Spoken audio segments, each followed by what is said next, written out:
आदित्य सरपोतदार द्वारा निर्देशित और योगेश चांदेकर द्वारा विकसित कहानी के आधार पर नीरेन भट्ट द्वारा लिखित मैडॉक फिल्म्स प्रोडक्शन बैनर की अलौकिक फिल्मों की सूची में स्त्री, रूही और भेड़िया के बाद चौथी प्रविष्टि है। यह स्त्री और भेड़िया पर कोई दाग नहीं है और शायद रूही से थोड़ा ही बेहतर है। स्त्री और भेड़िया ने उन विषयों को संबोधित किया जो उस भय कारक से कहीं आगे थे जिस पर यह शैली पनपती है। पहले ने महिला सशक्तिकरण को उजागर करने के लिए तंत्र मंत्र का सहारा लिया, दूसरे ने शिकार करते हुए एक जानवर के रूपक का इस्तेमाल किया और पर्यावरण संरक्षण के मुद्दे को उठाया। क्या मुंझा सतही हास्य और अंधेरे के आतंक के मिश्रण से ज्यादा कुछ करता है? काफी नहीं। अधिक से अधिक मुंझा हमें बताता है कि भय हम पर हावी हो जाता है क्योंकि हम उससे पीछे हट जाते हैं। इसका सामना करें और इसका विरोध करें और जीत आपकी होगी। कोई बिट्टू अभय वर्मा से कहता है, एक युवक जो अपनी मां के ब्यूटी सैलून में काम करता है और अपनी मां के बंधन से मुक्त होने के लिए उत्सुक है।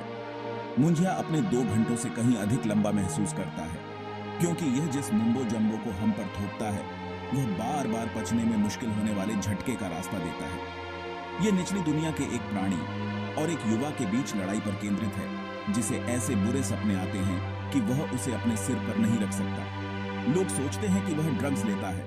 उन्हें संदेह से इनकार करने में कठिनाई होती है। बिट्टू की मां पम्मी मोना सिंह अति सुरक्षात्मक है और लड़के को हरी भरी चरागाहों और अपनी खुद की जिंदगी की तलाश में घर से बाहर निकलने के विचार से चिढ़ती है। लेकिन मां ही वह एकमात्र व्यक्ति नहीं है जिसे वह मानता है। बाल राक्षस मुंझा दुष्ट से भी अधिक शरारती बिट्टू का लगातार पीछा करता है। 70 साल पहले समुद्र के किनारे एक रमणीय और सुरम्य कोंकण गांव में एक बड़ी लड़की से प्रेम करने वाला एक किशोर अपने मुंडन के कुछ दिनों के भीतर मर जाता है। अधूरी इच्छा उसे एक प्रेमपूर्ण पिशाच में बदल देती है जो मुआवजे के रूप में मानव बलि चाहता है।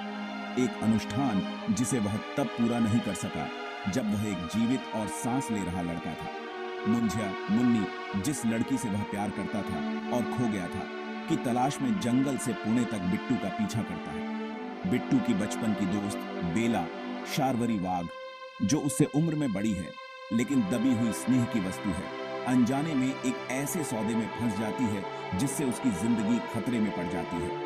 वीएफएक्स अल्प विकसित है और सीजीआई प्राणी एक दुष्ट ग्रेमलिन जैसा प्राणी है जो अपनी इच्छानुसार इधर उधर नाचता है। वह उस प्रकार का उपकरण नहीं है जो दर्शकों में ईश्वर का भय पैदा कर सके। मुंझा जो केवल बिट्टू को दिखाई देता है अपनी बोली पूरी होने तक लड़के को मुक्त करने से इनकार कर देता है।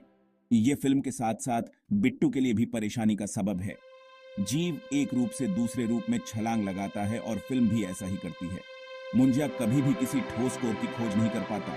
गड़गड़ाहट बिजली, समुद्र की लहरें, जंगल में अशुभ छाया और तंबू वाले तने वाला एक पेड़ सभी को रहस्य और चिंता के माहौल में सरसराहट करने के लिए सेवा में लगाया जाता है। लेकिन किसी भी बिंदु पर मुंझा दर्शकों को उसके द्वारा काटे जाने वाले जंगली और स्वच्छंद सूट को खरीदने के लिए प्रेरित करने में सफल नहीं हो पाता है। न तो घूमता हुआ सीजीआई प्राणी और न ही वह लड़का जिसे वह पीड़ा देता है भय, चिंता या सहानुभूति पैदा करता है। हाँ, बिट्टू को एक करूबदार हैरी पॉटर जैसा लुक देने का प्रयास किया गया है। वह एक ऐसा व्यक्ति है जिसे उस जादू को खोजने के लिए गहराई से खोदना होगा जो उसे लगातार मुंझा का मुकाबला करने में मदद कर सकता है। बिट्टू अपना चश्मा कभी नहीं खोता, चाहे वह कितना भी गिरे, यहाँ तक कि वह चश्मा पहनकर ही सोते भी हैं। हम चाहते हैं कि वह उस परेशानी से बाहर निकले, लेकिन उस परेशान लड़के से कहीं अधिक दिलचस्प उसका सिख दोस्त और विश्वास पात्र दिलजीत सिंह ढिल्लो स्पीलबर्ग है, जो एक वीडियोग्राफर है जो एक फिल्म निर्माता बनने की इच्छा रखता है। फिल्म में देर से एक चार्लटन एल्विस करीम प्रभाकर भूतों को भगाने के लिए अपने भगवान के हाथ के साथ आते हैं। बिट्टू और उसका दोस्त उसे चमत्कार दिखाते हुए देखते हैं। वे मुंजिया से लड़ने में उसकी मदद चाहते हैं। लड़ाई वापस जंगल में स्थानांतरित हो जाती है जहां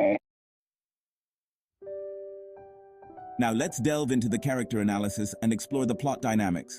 Each character's development intertwines beautifully with the unfolding story, creating a rich tapestry of narrative progression. Use a female Indian English voice for speaker 2.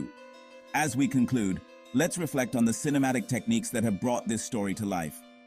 The director's use of close-ups, wide shots, and seamless transitions contribute to a visually compelling narrative that stays with the viewer long after the screen goes dark.